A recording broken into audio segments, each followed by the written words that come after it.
Hola, hola, bendiciones mis amados hermanos. Sin mucho preámbulo, voy a enseñar un poquito de la Biblia. Nosotros estaba meditando yo en hombres de Dios, en personas que mencionan la Santa Biblia y que son personas bien importantes, pero meditando en ello, el hecho de ser personas importantes que aparecen en las Sagradas Escrituras y que han sido hombres de Dios, pero eso no los aleja de haber caído y de haber pecado delante de los ojos de Dios y delante de los seres humanos, lo que ha provocado en determinado momento de su vida, en algunos una perdición eterna y en otros unas situaciones bien adversas que trajeron como consecuencias posteriores a esos actos. Porque hoy voy a hablar acerca del pecado. Muchos de nosotros hablamos que somos pecadores, cosa que es verdad. Dice la Biblia que quien dice que no peca no ha conocido a Dios y que es mentiroso, porque todos pecamos, comenzando con este servidor. Pero muchas veces nosotros hablamos de pecado y pecado aquí, pecado allá, pero ni siquiera sabemos la conceptualización de lo que es el pecado. Y hoy voy a hablar un poco de esto, voy a hablar las causas del pecado, voy a hablar de hombres como Sansón, como David, como Salomón y como José, y voy a dar el consejo bíblico de cómo podemos guardarnos de pecar. Pareciera, por mencionar solo varones, que esta es una enseñanza dirigida a los varones, y sí y no, porque no necesariamente tiene que ver el pecado exclusivamente con varones. Hoy en día la situación, el pecado está que sobreabunda en ambos géneros y debemos de cuidarnos por diferentes tipos de situaciones. La enseñanza le he denominado aléjate del pecado. Se denomina pecado a todo aquello que se aparta de lo correcto y justo, o que falta a lo que es debido, o sea, a lo bueno. El pecado viene del latín peccatum, que es la transgresión voluntaria y consciente de la ley divina. Es decir, sé lo que dice la Biblia, pero aún así voluntariamente transgiero la ley y cometo pecado. En teología, pecado es un acto malo o la omisión culpable de un acto bueno obligatorio. ¿Por qué obligatorio? Porque si yo ya conozco de Jesucristo, porque si yo ya conozco de Dios, se supone que sé diferenciar entre lo bueno y lo malo. Y si hago lo malo es porque algo voluntario que estoy haciéndolo. Y en la tradición judío-cristiana, que tiene como base la palabra o la Biblia, se ha entendido el pecado en términos generales: es el alejamiento del hombre a la voluntad de Dios. Colosenses 3:5 dice: por lo tanto, hagan morir todo lo que es propio de la naturaleza terrenal: inmoralidades sexuales, impurezas, bajas pasiones, malos deseos y avaricia, lo cual es idolatría. Muchas veces nosotros entramos en contienda y comenzamos a criticar a algunas personas de nuestra sociedad y le decimos idólatra, pero la Biblia está diciendo que todo aquel que comete pecado es idólatra, porque le está dando más prioridad a su yo personal. Dice que el pecado es algo propio de la naturaleza humana pecaminosa. Hoy en día, yo a veces cuando escucho a hermanos o hermanas, que me perdonen, ¿verdad?, por decir esta cosa, y los escucho espirituales, pero de aquellos 110, 120%, yo me quedo mi duda. Porque dice la Biblia que todos pecamos, absolutamente todos, que no hay uno que no peque. Entonces, cuando yo escucho a aquellas personas que son o se autodenominan demasiado espirituales, yo tengo mis reservas. Porque dice la Biblia que el que no peca de hechos, peca de palabra, peca de pensamiento, peca de muchas maneras. No significa que es bueno, ¿verdad? Porque el pecado nos separa de nuestro Padre Celestial.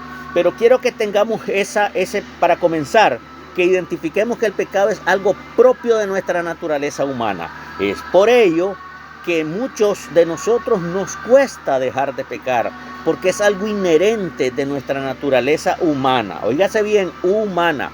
Romanos 3, 23, 24 dice: pues todos han pecado Óigase bien, todos hemos pecado y estamos privados de la gloria de Dios, pero por su gracia son justificados gratuitamente mediante la redención que Cristo Jesús efectuó.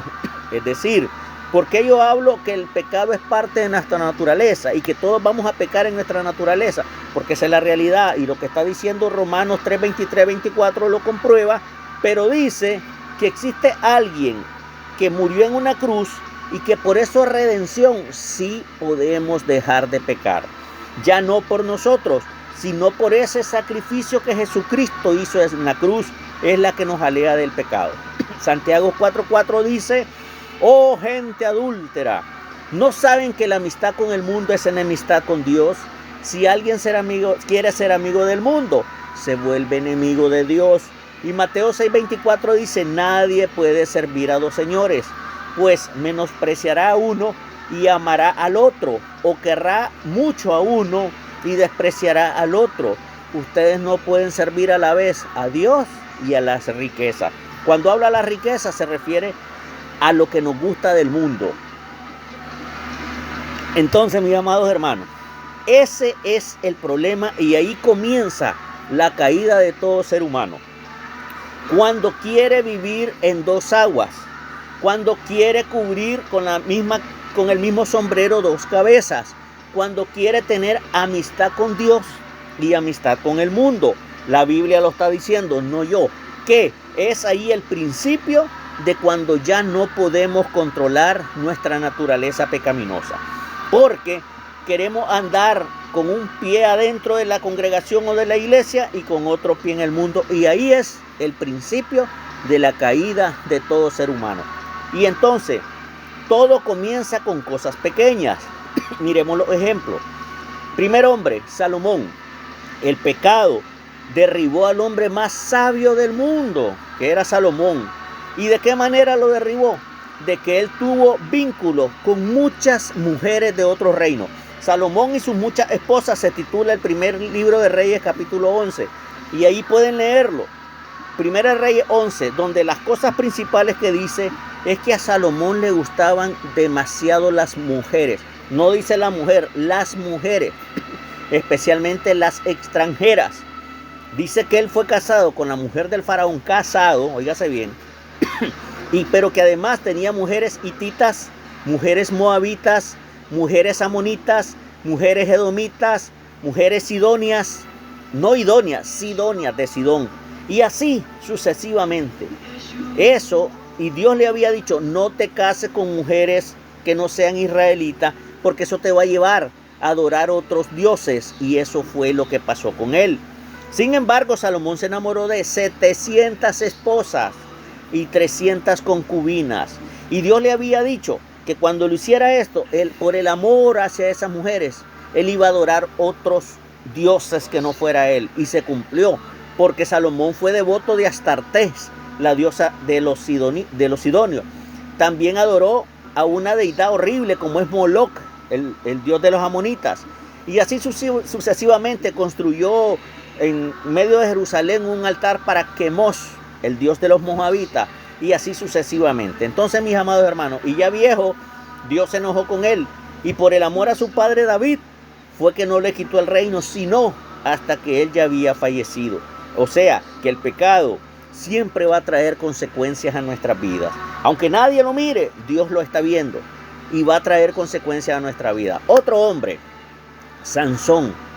Sansón era el hombre más fuerte. Miren, derribó al más sabio, ahora derribó al más fuerte. Muchos de nosotros tentamos al pecado, o dialogamos con el pecado, o coqueteamos con el pecado, porque soy muy espiritual, porque soy muy sabio, porque soy muy pudiente, porque soy muy fuerte. No, hermano, el pecado no anda viendo pelo, color ni tamaño, como dicen, no anda viendo estatus, no anda viendo posición, no anda viendo espiritualidad. Cuando Satanás se propone que tú vas a caer, si tú se lo permites, caes por muy fuerte que sea. Sansón con Dalila era el hombre más fuerte. El libro de Jueces, capítulo 16, habla de una mujer del valle de Sorek que era traicionera. ¿Por qué? Porque se acercó a Sansón, conquistó su corazón, se parece a muchas historias de hoy en día, y era una mujer traicionera. ¿Por qué? Porque 4 veces le sacó la fortaleza de él y 4 veces se lo fue a decir a su enemigo. O sea, era una traidora. ¿Recuerdan el primer hombre? Salomón dice que por amor a su padre David fue que Dios le tuvo más misericordia de lo que se merecía, pero déjame decirte que David también cayó. Segunda de Samuel 11 habla de cuando David miró a Betsabé. Ustedes saben la historia. Si ustedes ven, estos 3 hombres tienen algo en común. Todos cayeron por 1, 2 o cientos de mujeres. Por las mujeres cayeron todos estos hombres de Dios. Aunque la responsabilidad principal, no quiero que malentiendan y que digan que la mujer es lo peor de este mundo. No, lo que yo estoy diciendo es que Dios va a utilizar lo que a nuestra naturaleza humana le guste. Va a utilizar la mujer, va a utilizar el dinero, va a utilizar la vanidad, va a utilizar las posiciones, va a utilizar las ganancias deshonestas, va a utilizar cualquier tipo de pecado, por muy grande, chiquito, mediano que sea.